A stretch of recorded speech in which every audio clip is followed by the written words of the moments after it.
Welcome back to my channel. My name is Rachel. It is currently March 1st, and I am going to go over my February reads with you. February was a weird month. February is always a weird month. There is something about February in Michigan that is truly soul-sucking. January is bad, and February was not amazing. So it's just been like a frozen tundra, even if it's we've had some sunny days. We've actually had some we had a 50-degree day, which was kind of wild. And I just have not felt not one iota of reading. So I really thought I was going to get on here today and be like, I read 5 books and I had no other interest. So, but then something happened, and I'll tell you what it is. I read an entire book series in the last week. And that really bumped up the numbers. I was listening to audiobooks with driving. There is something right now about sitting down and reading a physical copy of a book that is it's a weird, I can't do it. And it's something about a physical book, because right now I can do ebooks fine. I don't know. I'm going to have to get to the bottom of it because I have lots of physical books I want to read. I'm actually going to, when I'm done recording this, going to go try to start House of Saphir. I'm not sure how to pronounce it.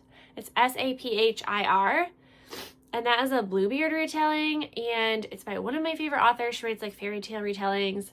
So I'm going to try to read that and see if I can kind of get over this weird slump, hump, whatever. I am also going to be off of Instagram this month. Hopefully, I'm going to try really hard. And that will give me back a lot of time. So even though I already read a lot, so much of my time is just scrolling Instagram and Facebook, and just want some of that time back, some of that mental health back. So that's what's happening. Sorry, super long-winded. Anywho, here's your February recap. So I ended up reading 7,036 pages, or 4,707 physical, either e-read or book pages, and then 62.45 hours of listening. So like I said, lots of audiobooks. Last month, I listened for 90.5 hours. So still wild how much I listen, I guess. I've never plotted hours before, so this will be very fun this year. I did end up reading 19 books. So still really good month for me, especially with it being short. I did read an entire book, a book and a half actually, the last day. So here's my cutie patootie February spread. And my favorite book is gonna go here. All right, let's get into it. The nitty gritty. All right, I started the month by finishing books I had started in January and just kind of was having a hard time finishing. Because I feel like I worked a bunch of days. Whatever. This is the most rambly of rambles. I'm so sorry. I'm sorry for the rambles. Anywho, I finished The Things Gods Break. This was the sequel to The Games Gods Play, which was a sleeper hit that I had on my shelf for probably 2 years, and I loved it so much. This book was very good. So I gave this one 4 stars. It just dragged a little bit. The premise was amazing. So there is a time travel element to this book that goes back through the entire first book, and you have no idea that was happening, which is wild. So just the way she had to have plotted this out is so wild to me. There's no way that you wrote the first book and then you're I'll do this. It was very interwoven. So I'm interested in what the third book is going to be. So we start so in the first book, there's I think it's called The Crucible. So there's a competition, and our main character is playing for Hades, and she's falling in love with Hades, and then she ends up in Tartarus, which is hell for the Titans. And so then she figures out what's going on. We learn a lot, wrap a lot of things up, and then we still kind of end on a cliffhanger. So there's definitely going to be a third book.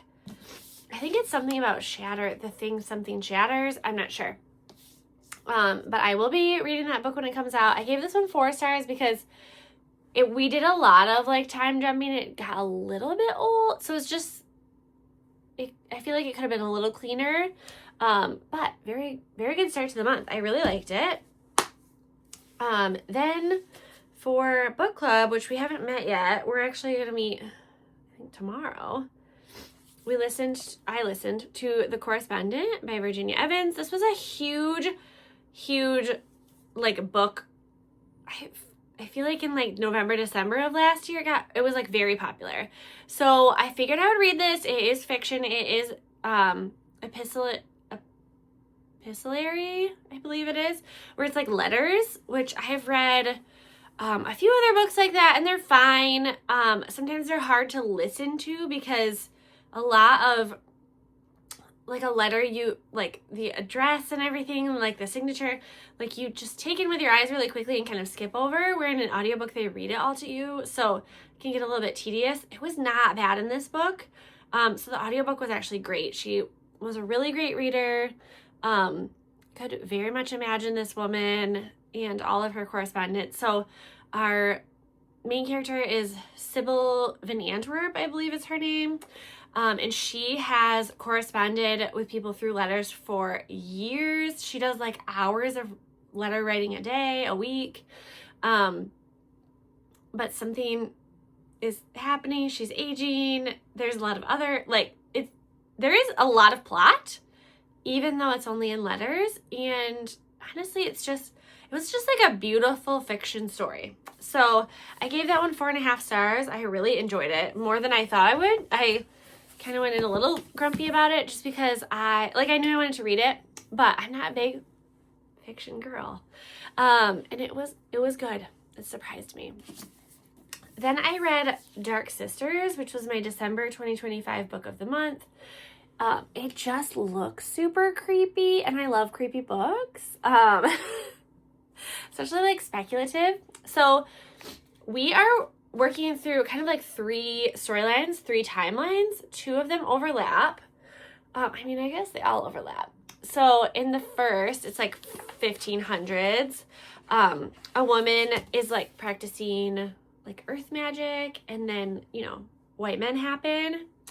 And so then there's a curse, and we're unraveling that in the future with the other woman in the town. A lot of like white men, religious women, witches context, and like men stealing women's power from them.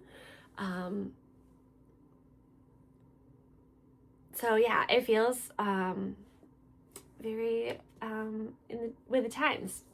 I gave this one 4.25 stars. It was good. I don't know that I would necessarily remember this a ton to recommend it to people, but it was a good read. And the reason it took me so long to read it was just that I never sat down to read it, not that it was a bad book. All right, let's get every physical book I read out of the way right away. I read Awake by Jen Hatmaker. So this is her, I guess it's a memoir, kind of like her life so far. So she does, it very much is about one point in time, and then she kind of like explains her life and her point of view by jumping back in time. So it's not like, I don't feel like it's like her whole life memoir. Specifically, it's about her waking up at like 2 a.m. one morning to her husband drunkenly voice memoing his mistress. And so she is awakened by that. It's also a lot about like woke culture, political times right now, and deconstruction of Christian faith. I loved this book. I've heard the audiobook is amazing because she reads it, and Jen Hatmaker does have a very amazing voice. So I would probably recommend an audiobook, but I read the physical because I wanted to have a physical copy and keep it. And there were just so many things.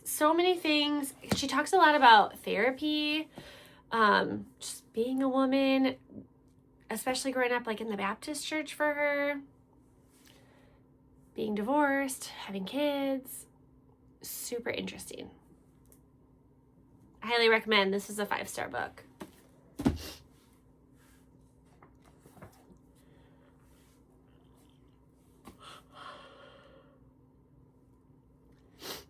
One of my challenges for the month was for my book cover, the Buzzword book cover.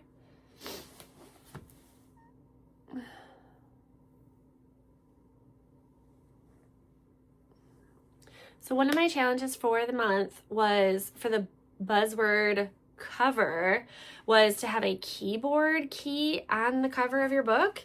And I found that in How the Bible Works because it has an asterisk on it. It feels like if it's on the book cover, it counts. So even though I don't feel like it's like in the title, it's on the book cover. So I'm counting it as an asterisk. So this is Peter Enns. He is a Bible scholar, and he just kind of explains that the Bible is a book of wisdom. And so the whole point of like its contradictions and things is that you would apply your life knowledge to it. And especially when things are like out of context, and they were made for like Roman society, that you again apply your wisdom and don't just blindly follow words on a page. So I did find this super interesting. It makes a lot of sense with how I was taught to read the Bible in school and other books that I have read since. I've read another book by him as well. I forget what it was, but every once in a while I like to read a nonfiction about reading the Bible because it is an interesting book. And especially the way that Christian nationalism likes to take the Word of God and use it as a weapon. It's good to see what it was really meant for. Not as a weapon. All right. Very much switching gears. I read the second book in the Split and Swallow series. I believe I read this in the fall of last year, the first book, Kiss of the Basilisk. So our main character is getting sex training from a basilisk, which is a part human, part snake, and they're really good at sex, apparently. This is a cute little dirty soda. So good. And this is the sequel to that story. And I don't know what I was expecting, but I thought the first book, it was all sex, okay? She was in like sex training. But I liked that plot, and then she chose between two men. And then this book was like she never chose at all. And she was annoying. Yeah. And the basilisks apparently have a mating time where they just have sex all the time. So that's how they got the sex on every page of this book. The first one I would say was entertaining. It was smutty. The story carried you along. This one, I would not recommend it. I gave it 3 stars. So like it was fine. I mean, the smut was smut. If that's all you want to read it for, that's fine. That's totally fine. Then I read a collection of poems by Josie Belka. So you may not have ever heard of her. It's called I Hope You Remember. Josie Belka is an Instagrammer who became famous during the pandemic because she would read poetry that she wrote. She would read it aloud, and she's an amazing voice. Like she was on the radio for a while. So yeah, collection of poems. I don't feel like any of them particularly stood out. They were good. I think maybe it would have hit a little bit better if I had read them instead of listened to them because it was like a 2-hour audiobook. So if you're interested in poetry, the poetry that I have seen that she's like read on her Instagram is beautiful.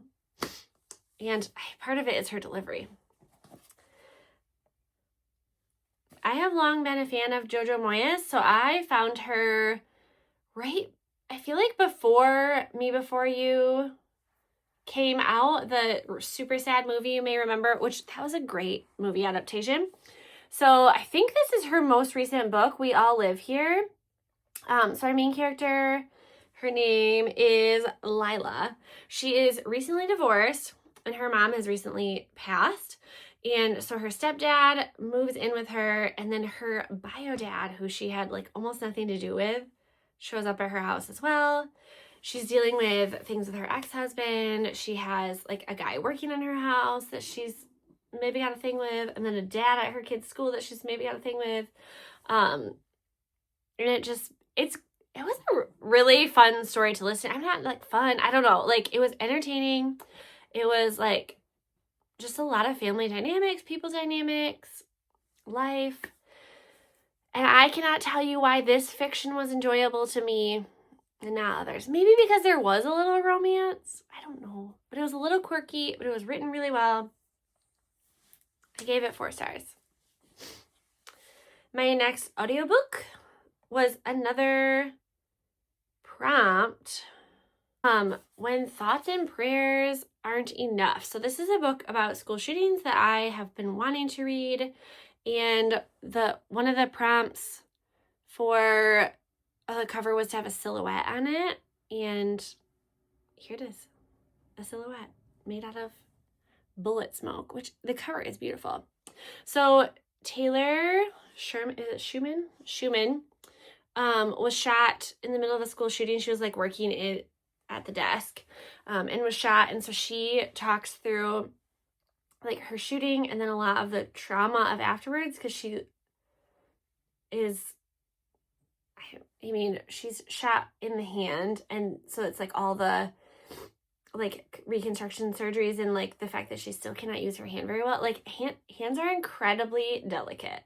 So yeah, that makes sense. So she's talking about all of that trauma, like not being able to be like anywhere that she can't see the door in places. And then she starts talking about like gun reform and what she thinks. So her experience made her a gun advocate because it affected every part of her life, and all of her families as well.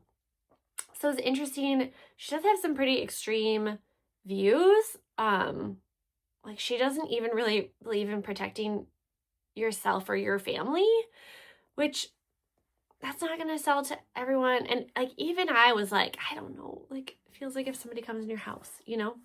But anywho, it feels very like Quakery in her beliefs, which yes, may have been painted by her experience. So it was interesting. Take what you will. I am trying to read a Hermione fantasy book every month. And I started Meet Your Match. So this is just some fan cover art because Meet Your Match is a fan fiction. So it is not published. Very, very good if you want to start getting into fan fiction. This book was 5 out of 5 stars. It was just perfection the whole way through. So Draco, after getting out of Azkaban, I think he's in there for like 16 months post-war. He gets out of Azkaban and then is kind of like hiding out by being friends with Muggles. So he gets this group of Muggle friends who don't know who he is, and that's just like a really nice, like clean palette for him. And it turns out that they're actually like people that Hermione grew up with. So they start hanging out together, and there's a lot of animosity, a lot of things that they have to sort through. But one of their friends is like, she kind of sees herself as a matchmaker, and so she keeps matchmaking them together. And of course, the sparks fly. And it was so good. It was just perfect. Like all of their interactions, the actual storyline was good. The ending was really sweet. Just kind of a little bit of a twist that I didn't see coming. Just so good. So good. And that just, it gave me hope for reading in this bleak February month. Because all like the books I had read up until this point were fine, but this was one that I was like, no, this was good. Like I needed another good one. Like to get kind of a bunch of mediocre ones in a row that you're just like, it was good, it was fine. And then get one like that was so good. A little palate cleanse of perfection.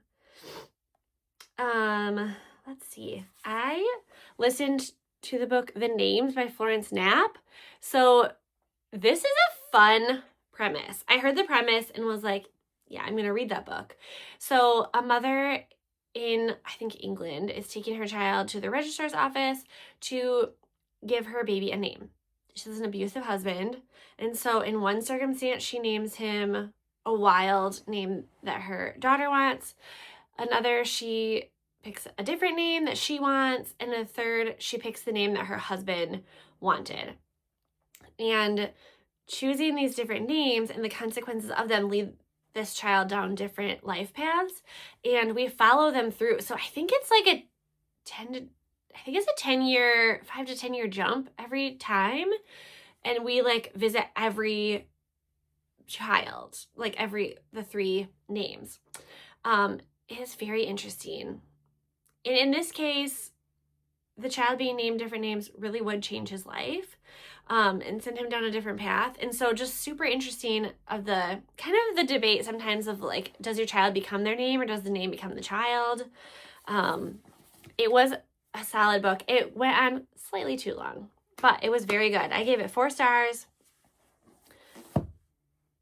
If that premise sounds good to you, it did keep my interest a lot. And I mean, trigger warnings for domestic abuse because her husband is a POS. Then we read Heart the Lover, my only other physical book for this month. So yeah, I read 4 physical books. That's it. That is wild. That is, normally I'm like 50% or more. I still can't believe it. So Heart the Lover by Lily King. I read this book in like a day because, I don't know, book club really snuck up on me. Honestly, like a whole star just for the beautiful colors, like, and just really going for it. So our main character is in college and she has a boyfriend, breaks up with the boyfriend, falls in love with his best friend, and they have like a tumultuous like college relationship. They're both too young. And then later on in life, she has to say goodbye to him and they're dealing with the consequences of their life decisions. It was a very fast read. It was good. It kept me reading. It wasn't as sad for me as other people on the interwebs. But it was a good story. So, I gave this one 4 stars.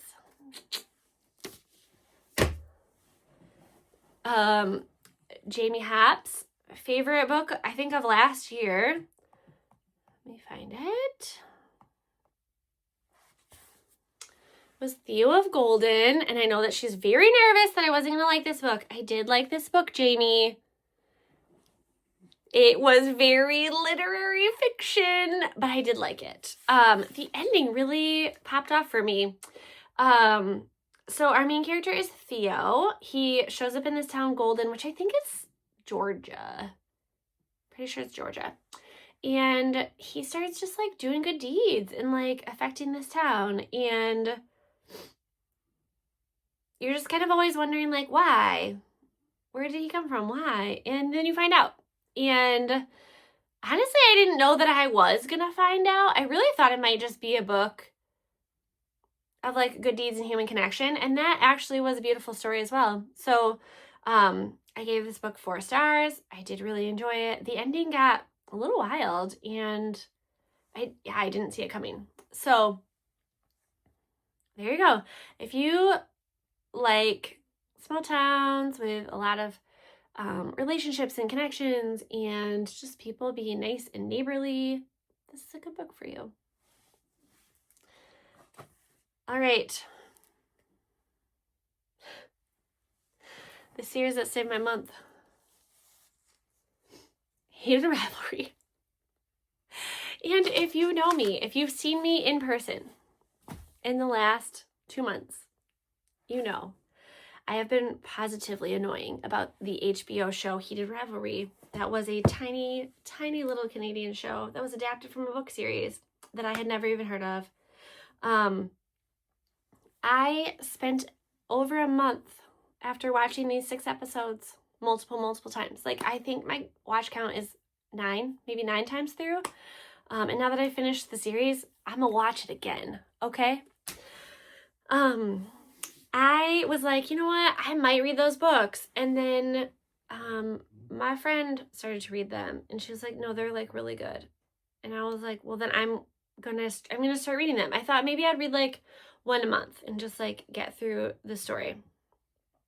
No, I read that first book and I became feral again, like absolutely feral. I also read these on my Kindle, which I don't do a lot of Kindle reading.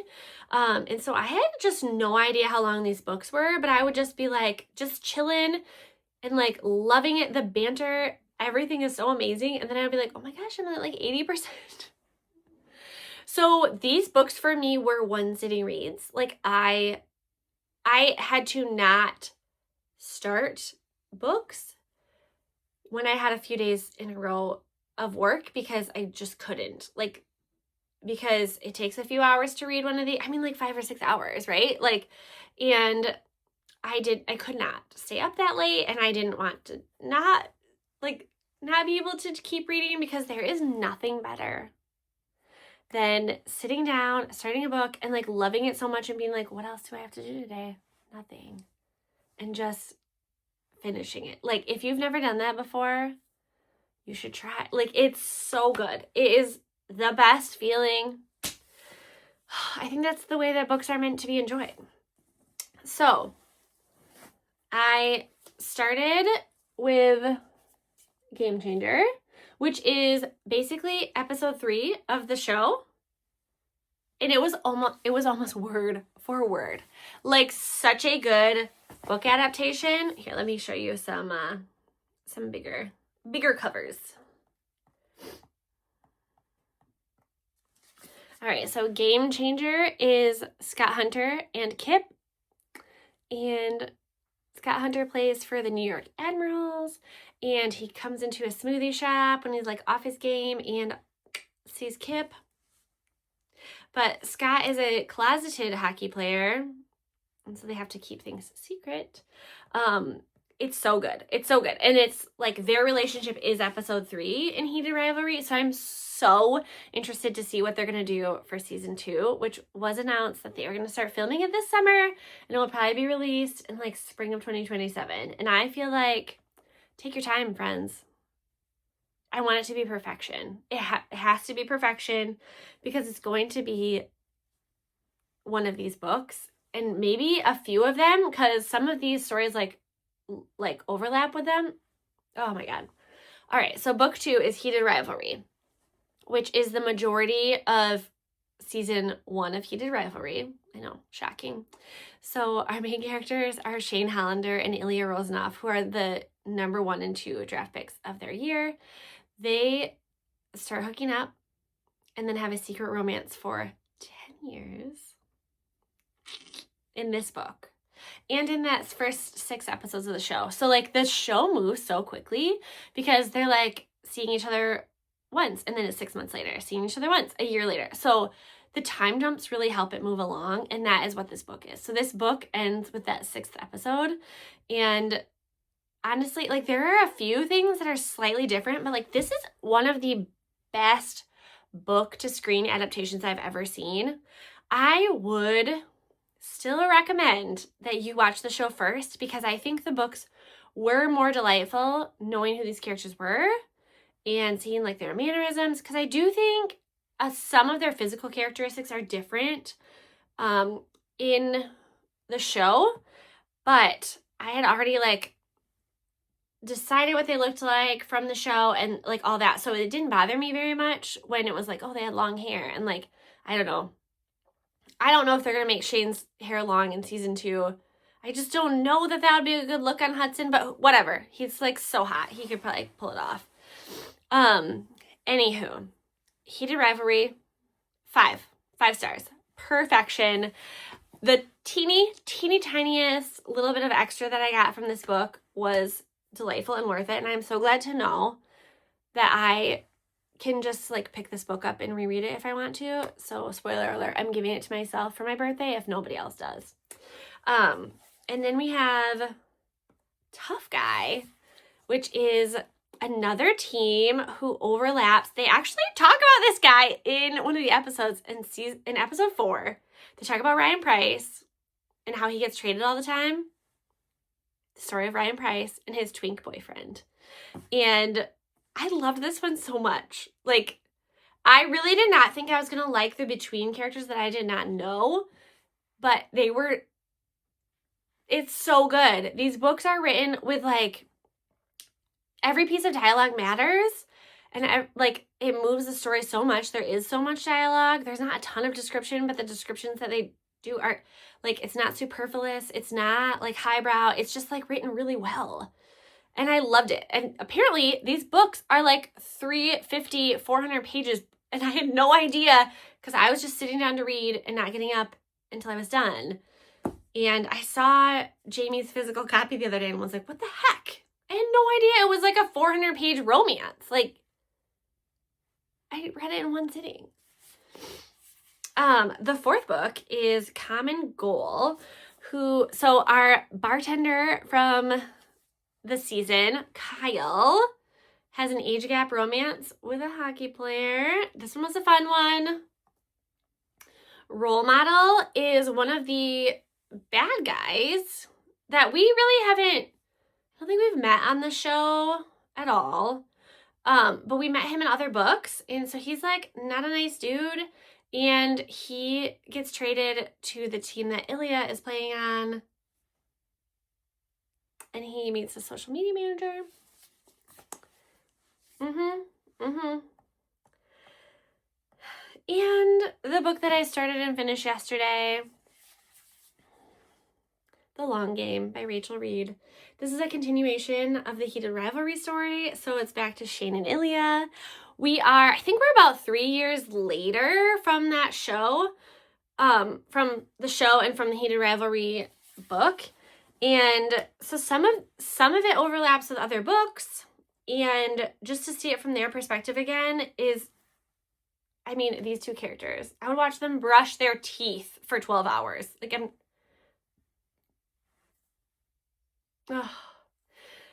seeing The Long Game as TV is going to wreck me. I was actually sobbing at one point and texting Jamie last night because it was like a throwaway. I mean, it was like a scary thing in another book, but it was kind of like a throwaway thing. And then, like, knowing what was happening between Ilya and Shane when this happened, like, it was devastating. Devastating. And it ended up being a catalyst in their relationship. And I had no idea the things that were going to happen. Like,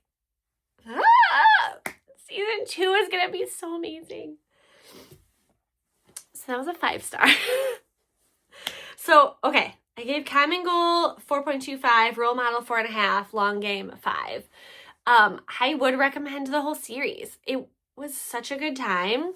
And I made this cutie little spread because I make like a spread for my 5 stars, but this just felt like the whole series earned it. And then behind this flap is my favorite things that they say, which I need to fix this. So don't look at that. I need to put a sticker there. But is this the best TV series of all time? It might be. And I don't say that lightly, okay? I am a TV connoisseur. And I will tell you right now that after watching season 4 of Bridgerton, I am disappointed. But not in Heated Rivalry. It's not fair to compare, honestly, but the nuance, the teeny tiny facial expressions that these boys act out, I am so excited for season 2. Can you guess what my favorite book was of the month? It was The Long Game. Only because Heated Rivalry, I knew the story. And so The Long Game being like all new content was just, honestly, I was scared to read it. Like, I thought about not reading it because I was scared. It held so much, and it was so good. And she's releasing another book called Unrivaled that is going to be a continuation in the Shane and Ilya story. She did just announce it's not coming out until, I think, 2027, which, fine. That's fine. I need it to be good. I don't need it to be rushed. I need it to be true to the story. I do not want anyone getting hurt trying to make this content. This I'm willing to wait for because I truly believe they're going to make it great.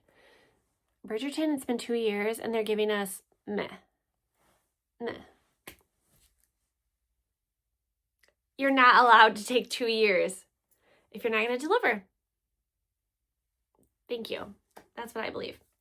So that was February. February brought to you by Rachel Reed. Okay, bye.